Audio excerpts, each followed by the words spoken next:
Hello, and welcome to the August 8th edition of Success by Association Live. Today's issue is sponsored by Great Wolf Lodge. We thank them for their continued support of AENC. Today's article is written by Thomas Rosenfield and is reprinted with permission. The article is titled, Thought Leadership in an Era of Division and Derision. Engaging our members, boards, and outside stakeholders is challenging in this social media-driven 24-hour news era.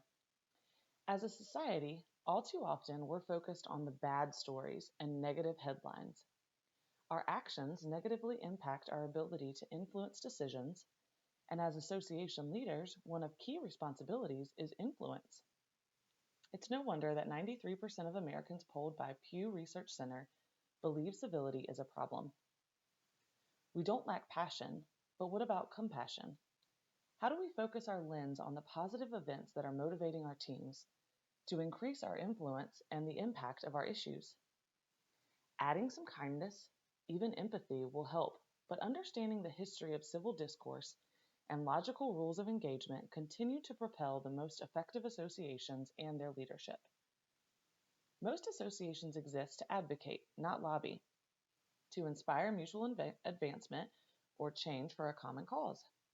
Influence is part of our job, but thought leadership yields more extensive, far-reaching influence, and often it is the concepts of civil discourse that enable leaders to become thought leaders, someone who is a trusted source and authority, who shares informed opinions, and whose expertise is widely sought.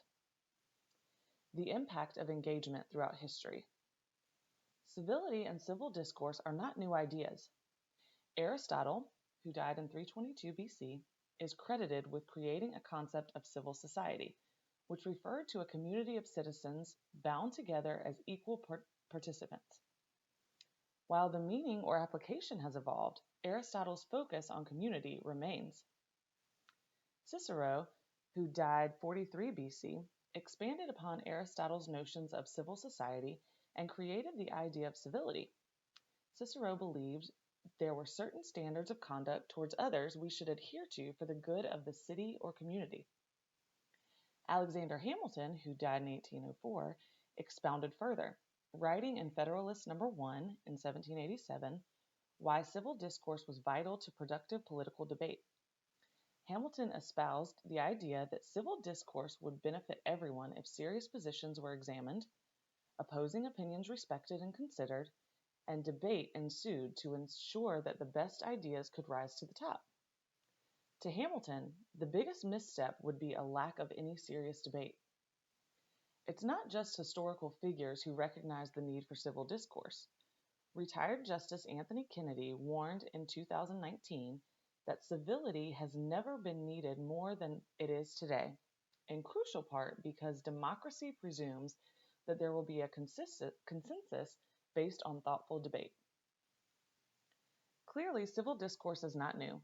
Neither are many of the hot issues today, including high crimes and misdemeanors, impeachment, emoluments, and separation of powers.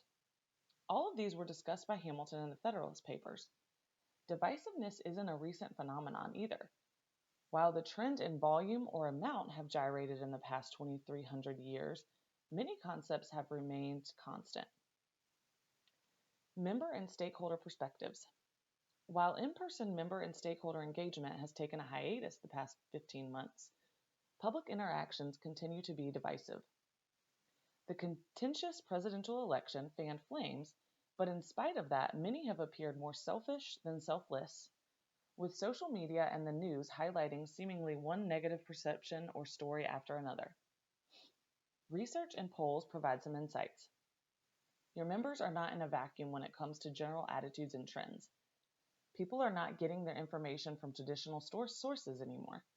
Their trust of network and cable news has plummeted. According to the Knight Foundation, over a mere 2-year period, trust in network news has dropped from 30% to just 14%, and 26% to 12% for cable news. A majority of high school and college students believe social media has had a negative impact on free expression, and a whopping 75% of those aged 16 to 22 believe the internet is fueling hate speech. According to a recent Gallup poll, negative sentiments among partisans toward the members of the opposing party have deepened. CNN reports that 42% of both parties view the opposition as not just mistaken, but downright evil. Worse, 73% of Americans believe that R's and D's cannot even agree on basic facts. Ouch. It doesn't get any better if you analyze these groups based on age and sex. Women tend to believe less use of offensive language is crucial, but the divide isn't all that significant. Older stakeholders, especially those over 65 and those with advanced degrees, tend to be more conservative in their perspectives. These attitudes and perceptions affect our decisions as leaders, and they impact our effectiveness as associations to influence a narrative and inspire mutual advancement. Yet we cannot influence if we do not engage, and we cannot engage effectively unless we recognize and implement practices for civil discourse. As former Supreme Court Justice Ginsburg stated, if our friendship encourages others to appreciate that some very good people have ideas with which we disagree, and that despite differences, people of goodwill can pull together for the well-being of the institutions we serve and our country, I will be overjoyed, as I am confident Justice Scalia would be. And as her close, dear friend, yet polar opposite colleague, former Supreme Court Justice Scalia previously said, I don't attack people, I attack ideas. Rules of civil discourse that drive thought leadership are not terribly complex. However, numerous case studies, as well as our own with multiple associations, underscore the consequence of non-compliance. It really does make a difference. Constituents are not as good at listening when not in person, and yet in just the past 7 years, the percentage of those texting has increased from 42% to 61%, and those on social media has more than doubled from 34% to 70%. Personal interactions have become the exception, not the rule. But Justices Scalia and Ginsburg got it right, and their relationship provides a valuable lesson. Open exchange is possible among opposites while also maintaining a separate level of friendship and respect, not dependent on philosophical agreement or alignment. As associations and association leaders, we have the choice to positively influence and impact our communities. Successful advocacy depends on our ability to reason and work with those who hold very different convictions and beliefs than our own. Rule number 1, embrace vulnerability, eschew preconceived notions. Engaging in debate, discussion, and even agreement is constructive if the actual goal remains cultivating and nurturing best practices or solutions. To acknowledge the possibility that one's own arguments could be wrong, or your ideas are simply inferior to better ones, is the mark of a thought leader. As Hamilton stated, we, upon many occasions, see wise and good men on the wrong as well as on the right side of questions of the first magnitude to society. Rule number 2, prioritize trust, emphasize relationships. Quite simply, the greater the trust between your stakeholders, the more open they'll be to new ideas and other perspectives. Everyone's guard diminishes as trust increases. So before starting that debate, take time to get to know everyone in the room or on the Zoom call. Learn 3 things about them. As writer and speaker Ty Salisi has said, ask, where are you local, rather than where are you from? Name-calling, threats, and bullying promote distrust and erode your association's influence. Rule number 3, show some respect. Civil discourse and effective advocacy demands association leaders and their stakeholders respect one another, even when that respect is hard to give or to earn. It's not about being polite, it's about being respectful. Long-lasting solutions require support beyond one person or group. Rule number 4, encourage contrasting perspectives. Remember, even the most noted thought leaders are wrong some of the time. Strong-arm tactics will impede your leadership. Evaluating and considering multiple perspectives will increase your influence on stakeholders. Think of engaging with your members as an opportunity to shop in a supermarket for ideas. Rule number 5, listen first, speak second. 24-hour news, social media, and nonstop noise teaches that only the loudest will be heard.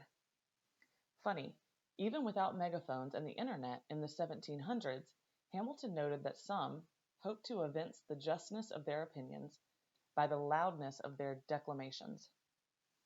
However, openly listening to others' perspectives suppresses preconceived notions, promotes trust, fosters respect, and encourages vibrant discussions. Rule number 3, focus on influence, not winning.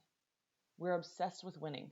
Whether a friendly game of cards, a golf outing, or our kids' sporting events, we focus on the final score. But success in competition or beating someone else is not an element of effective leadership. Rather, association leaders are judged by successfully driving consensus, influencing public policies, and creating champions out of stakeholders. What's crucial is achieving these and other goals. Rule number 7, collaboration is key. Make space for new ideas. Let your stakeholders feed off of one another through their relationships and cooperation. Great associations use their influence to positively change the course of people's lives. Some of the best ideas have been produced from individuals working together. Advocacy is not a meeting, but an engagement opportunity. Associations are about communities of stakeholders coming together, united through a common mission. So too, civil discourse is a political notion, not an Emily Post-style notion about politeness. Historically, speech was filtered through how it did or did not contribute to the good of the city or a community. Today, there are fewer, if any, filters, but through the use of civil discourse tactics in our engagement, there remains an opportunity for associations to be thought leaders of our communities, to bring together disparate stakeholders, and forge consensus for the common good. As Chris Lundberg, a professor at UNC Chapel Hill, commented, civility is not about politeness. It is about behaving in such a way that advances the greater good. That concludes the article. We hope you have a great day.